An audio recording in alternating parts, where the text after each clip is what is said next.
राधे दोस्तों। कहते हैं ना, जब आप पूरी शिद्दत से किसी चीज को चाहते हैं तो पूरी कायनात आपको उसमें मिलाने में लग ही जाती। तो मेरे साथ भी कुछ ऐसा ही सीन हुआ था। पिछले साल जब पहली बार मैंने आइस फ्लावर्स देखे तो मेरा मन किया कि क्यों ना शादी के बाद भी उनको बीजों के माध्यम से उगाया जाए। तो मैंने सेपरेट उनका एक पैक मंगवाया मीशो से ही और उनको लगा दिया ग्लास कंटेनर में। और फिर 10 से 15 दिनों का इंतजार करने के बाद मुझे ये पता चला कि वो सीड मेरे जर्मिनेट ही नहीं हुए हैं। फिर क्या, मेरा तो दिल ही टूट गया।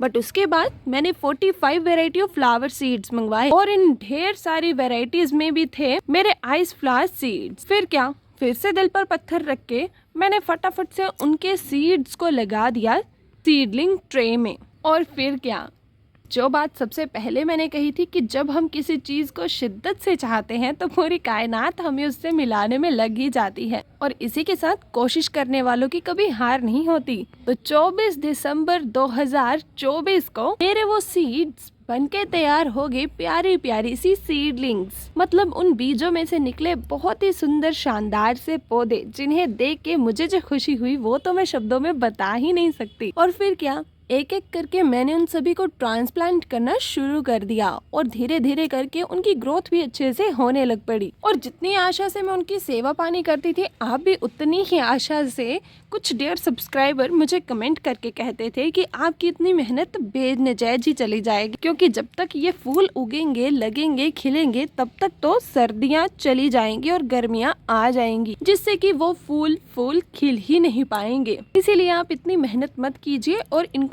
ऐसे ही रहने दीजिए। मैं कहाँ मानने वाली हूँ। मैंने उनको अच्छे से लगाया, उनका पालन पोषण किया, टाइम टू टाइम पानी दिया, खाद दी और फाइनली आज वो मेरे पौधे कुछ इस तरीके से मुझे रिजल्ट दे रहे हैं, जिसे देख के मैं तो सच्ची बता ही नहीं सकती कि मैं कितनी ज़्यादा खुश हूँ। वैसे तो ये फूल 2-3 दिन पहले भी खिला हुआ था, जब बारिश नहीं थी। बारिश में ना ये फूल खिलता ही नहीं है। आपको इसकी ये खास बात बता दूँ, इसकी बस ना फूल खिलने का मूड ऐसा रहेगा, पूरे तरीके से ये नहीं खिलता। तो ये मुझे इसकी एक खास बात लगी। जैसे कि ये हमारे एनुअल क्रिसैंथेमम है, ये बारिश हो, धूप हो, जैसी मर्जी कंडीशन हो, ये कुछ इस तरीके से सुंदर चेहरा अपना दिखाते रहते हैं हमें। बट इसकी एक खास बात है कि धूप नहीं होगी तो ये नहीं खिलेगा। और खिलता भी तभी है जब धूप खिलती है, और ये बंद भी तभी होता है जब धूप बंद हो जाती है। मतलब ये फ्लावर एकदम यूनिक है और इसका स्टाइल देखिए कितना ज़्यादा प्यारा है। मतलब इसकी शेड मुझे इतनी ज़्यादा प्यारी लगती है ना कि ये मेरी फेवरेट लिस्ट में नंबर 1 आ चुका है। और इसकी और यूनिक चीज़ें देख सकते हैं आप सभी। ये आपको ऐसा लग रहा होगा कि ओस पड़ी हुई है इसके ऊपर, बट ये ओस नहीं है, ये इसकी स्ट्रक्चर फॉर्म ही कुछ ऐसी बन चुकी है, तभी तो इसका नाम आइस फ्लावर है। ऐसे लगता है इसके ऊपर बर्फ से पड़ी हुई है। तो है ना एकदम ये यूनिक फ्लावर प्लांट। और दोस्तों, इसे आप छोटे से छोटे पॉट से लेकर बड़े से बड़े पॉट में भी खिला सकते हैं, कुछ इस तरीके से। आपको एक और बात बताऊं, मैंने आज दिन तक ना सिर्फ कुछ इस तरीके वाला ही आइस फ्लावर देखा था। पिछली बार जब मैंने ग्रो किए थे तो सिर्फ और सिर्फ ये वाली शेड निकल के आई थी, बट इस बार मुझे कुछ इस तरीके के डिफरेंट इसके फ्लावर्स देखने को मिल रहे हैं। देखिए ये भी कितना ज़्यादा प्यारा लग रहा है। मतलब क्या ही कहूँ, मेरी नज़र ना लग जाए इनको। कितनी बारीक बारीक सी इनकी पंखुड़ियाँ। मैं तो ये देख के दंग रह जाती हूँ कि भगवान जी ने कैसी कैसी आकृतियाँ बनाई हैं। मतलब क्या क्या चीज़ बनाई है। अभी कितना कुछ देखना बाकी है नेचर में। नेचर की कोई भी चीज़ ले लो, छोटे से बड़ी, हर एक चीज़ यूनिक है। हर एक चीज़ की अपनी एक अलग ही आकृति और अलग ही प्यारी प्यारी सी वाइब देती है। और ये देखो, ये बीच में वाइट शेड है ना, बट ये वाला देखिए, इसके साथ वाला ही कुछ इस तरीके से, ये पूरा ही पिंकिश है और ये भी बहुत ज़्यादा प्यारा लग रहा है। और दोस्तों, ये फूल देखने में जितना ज़्यादा सुंदर है, इसकी केयर भी उतनी ज़्यादा यूनिक है। मतलब देख लो भाई, मैंने ना इसे बिल्कुल भी ज़्यादा पानी नहीं दिया, बट ये रहता है कुछ इस तरीके से हमारी आसमान के नीचे। और हमारे यहाँ पे 2-3 दिन से लगातार बारिश हो रही थी। और भाई देख सकते हैं इसकी स्टेम मतलब इतनी बारीक सी होती है। बारीक तो नहीं होती, मतलब ठीक ही है ये, बट मैंने कहा ना आपको ऐसे लगता है कि इसमें पानी भरा हुआ है पहले से ही। तो ये ज़रा सी इस तरीके से ज़्यादा पानी वाली मिट्टी के टच में आएगी ना, तो ये इस तरीके से हो जाती है, एकदम बारीक सी हो जाती है। मतलब ये डिकम्पोज होना शुरू हो जाती है। और इसकी पत्तियां भी अगर इसके टच में आएंगी मिट्टी के, तो ये भी कुछ इस तरीके से ख़राब होना शुरू हो जाती हैं। तो आप कोशिश करें कि इनको हमेशा वेल ड्रेन्ड सॉइल में ही लगाएं। और बारिश हो रही है तो बारिश के पानी से भी इसे थोड़ा बहुत बचा के रखें। और अब अगर ये पत्तियां ख़राब हो चुकी हैं, ये स्टेम ख़राब हो चुकी है, जैसे पहले तो मैं पत्तियां निकालना चाहूँगी, स्टेम को तो नहीं निकालूंगी बिकॉज़ ये यहाँ पे कुछ ही टाइम के बाद फ्लावर खिलने वाला है, तो मैं नहीं चाहती भाई खिलने वाले को मैं तोड़ूँ।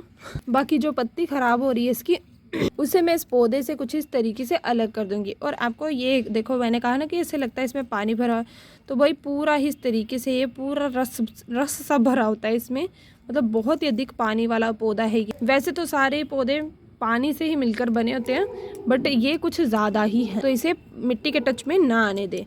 मैंने देख लीजिए कुछ इस तरीके से, अब इसे पहले मैंने पूरा फैला के रखा था गमले में, अब मैंने एक ही साइड पे कुछ इस तरीके से इसे खड़ा कर दिया। बाकी इसका कार्य सब कुछ सही है। बाकी इसमें ढेर सारे फ्लावरिंग पॉइंट्स भी आ रहे हैं धीरे धीरे करके। जैसे जैसे इन सब का समय होता जाएगा वैसे वैसे ये धीरे धीरे करके खिलते जाएंगे। आज सभी को मैंने पहले ही दिखाया ना, पौधा चाहे मेरा इतना सा हो या इतना सा, ये नहीं, इसके पीछे ये देखो इतना सा, मतलब इसकी ना पत्तियां भी ढंग से नहीं खिली हैं, बट फिर भी इसमें इतनी ज़्यादा कैपेसिटी है ना इस टाइम, इतनी ज़्यादा मतलब शक्ति है इसमें कि इसने अपना फ्लावर कुछ इस तरीके से खुद ब खुद ही खिला लिया है। वही मैं तो सच्ची देख के उस दिन हैरान रह गई, मतलब मेरे को ना इंतज़ार था इनका कि कब जाके खिलेंगे, और एकदम से मैं इनको काट रही थी और नज़र पड़ी तो मैं सोची दंग ही रह गई। मेरे को तो यकीन ही नहीं हुआ कि वाकई में ये चीज़ असली है, मतलब इतना सा होगा ये पौधा, इतना सा, जस्ट मेरे एक फिंगर टिप्स के बराबर, और इतना सा ही ये कुछ इस तरीके से खिलने लग पड़ा है।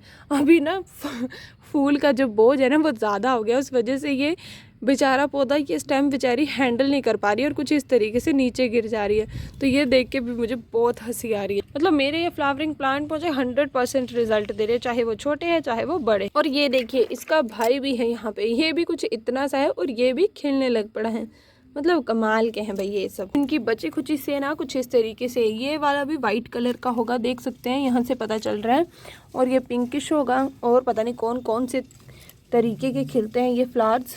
और इन छोटे छोटे को खिलते देखकर मेरे बड़े बड़े पौधों को भी थोड़ी थोड़ी शर्म आने लग पड़ी है। तो यहाँ पर हमारा डेलिया भी कुछ इस तरीके से खिलने लग पड़ा है। मतलब अब दोस्तों एनुअल क्रिसैंथेमम ही हमारे गार्डन में फूल नहीं लाएगा, बल्कि मेरी बाकी सेना भी तैयार हो चुकी है ढेर सारे फूल मेरे गार्डन में खिलाने के लिए। ये देखिए भाई बोतल में लगा हुआ हमारा अलाइजम, ये भी बहुत अच्छे से तरक्की कर रहा है। और ये पेंसी नर्सरी से लाया हुआ दिखाई दे रहा है ना आपको, ये भी बहुत अच्छे से चल रहा है। और भाई सीड्स की तरक्की तो आप सभी खुद ही देख सकते हैं, अब इनको बोलने की ज़रूरत नहीं है, ये बहुत ही अच्छे से बढ़ रहे हैं। और कटिंग वाले पौधे भी अच्छे से चल रहे हैं। और हाँ भाई, हर एक कमेंट में स्ट्रॉबेरी की चर्चा होती है, तो स्ट्रॉबेरी में हर एक वीडियो में आपको दिखा दिया करूँगी। स्ट्रॉबेरी की पत्तियाँ 2 से 3, 3 से 4 इस तरीके से धीरे धीरे करके अब बढ़ती चली जा रही हैं। तो दोस्तों अब जल्दी से कमेंट करके बता दीजिए कि आज के आपको मेरे आइस फ्लावर कैसे लगे। मुझे तो बहुत अच्छे लगे हर बार की तरह। तो इसी के साथ मिलेंगे आप सबको फिर नेक्स्ट वीडियो में। अब डेलिया वाले फ्लावर्स के साथ मिलेंगे आप सबके साथ। तो इसीलिए भाई चैनल पर नए हैं तो चैनल को ज़रूर सब्सक्राइब कर लें। इसी के साथ जय श्री राधे, जय श्री राम।